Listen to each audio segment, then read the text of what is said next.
Hey guys, it's Lacy again from the Content Direction Agency, and today I want to talk to you about how blogging has evolved over the years. So, blogging is changing, and I should know, I'm a blogging old-timer.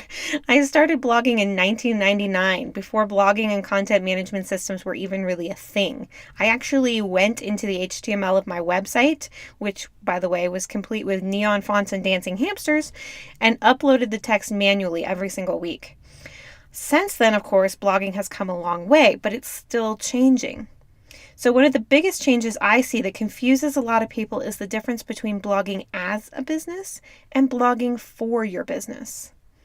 So, blogging as a business, that includes people like fashion bloggers, mommy bloggers, DIY bloggers, food bloggers, and many others who blog as their business. That means they sell advertising, sponsored posts, affiliate products, or maybe even some kind of digital product that they've created, but their business literally would not exist without the content they create first. On the other hand, in the past few years, blogging for a separate business, also known as content marketing, has taken off. So everyone from solopreneurs like us all the way up to Fortune 500 companies are using content to market the products and services they sell. So I was having a play date.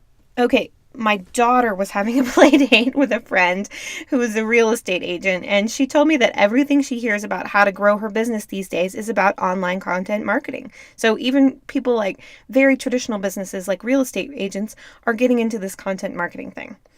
So these are two very different business models and two very different ways of making money by blogging.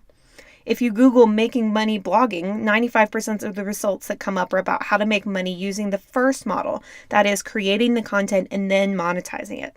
But for most of my audience, that isn't the kind of advice you need. You need to know how to use content to market your existing products. You need content marketing.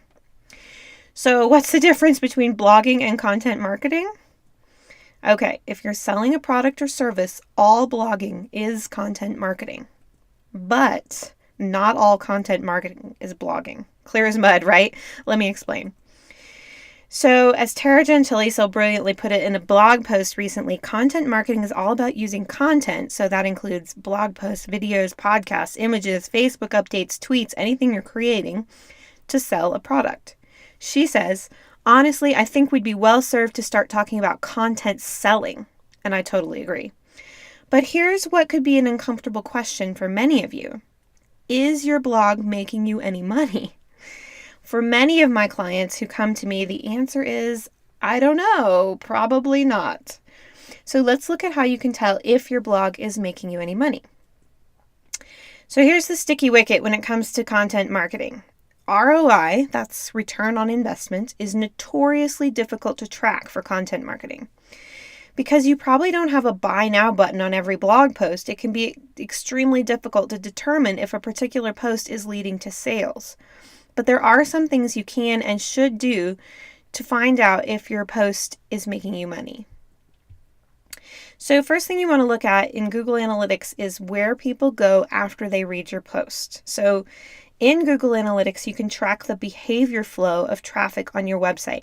In other words, you can see where they go after they land on a blog post. Google Analytics will tell you what percentage of people exit your site for each page. So if a high percentage of people exit your site from a particular blog post, that means they're not clicking around and buying something, or even signing up for your mailing list, probably. If they click around a bit, it's much more likely that they will convert. So if they click to a landing page or a sales page from a blog post, that's even better, right? So if a high percentage of people exit your site from a particular blog post, that's a bad thing. You want your bounce rate, that's in the red circle there, to be as low as possible. So email marketing is still, bar none, the best way to get people to buy from you, but you have to get people to opt into your list before you can use email to market them, obviously. So how many email opt-ins are you getting from each post? One good way to determine the value of a blog post is to ask yourself how many people are signing up from each one. You can track this with whatever your email software is, if you can tell it to look at where they opted in, which particular form they used to opt it in. You can use a different form on each post and see which ones are doing the best. And finally, you want to know how many new people are coming to your website because of your blog. So There's an old sales adage that people must be exposed to a product, service, or message 7 times before they make a purchase. And while that number may be a little bit fuzzy, there's still some good logic here. When was the last time you saw something on the internet and bought it right away, right? So if your blog is acting as a promotional tool, regularly bringing new visitors and readers to your website, it's actually serving a value. It's exposing them to you multiple times. So by understanding how your blog is functioning as a part of your overall marketing strategy, you can determine if it's pulling its weight and helping you make money in your business or not. So don't fall for this common mindset trap. Many business owners start to feel a little depressed at this point. Maybe their numbers aren't as good as they'd hoped, their blog isn't pulling in many new readers, they aren't getting a lot of opt-ins, and people aren't sticking around to read their website, or they have a high bounce rate. And so they think, wow, clearly this whole blogging thing isn't working for me. I should just give up and focus on something else. For most people, giving up on blogging is not the answer. Instead, we need to examine our strategy or create one and figure out how to improve those numbers. A blog post should never stand alone. It's part of an ongoing marketing conversation you're having with your potential customers. So I often describe blogging as a long-form sales letter dripped out over time.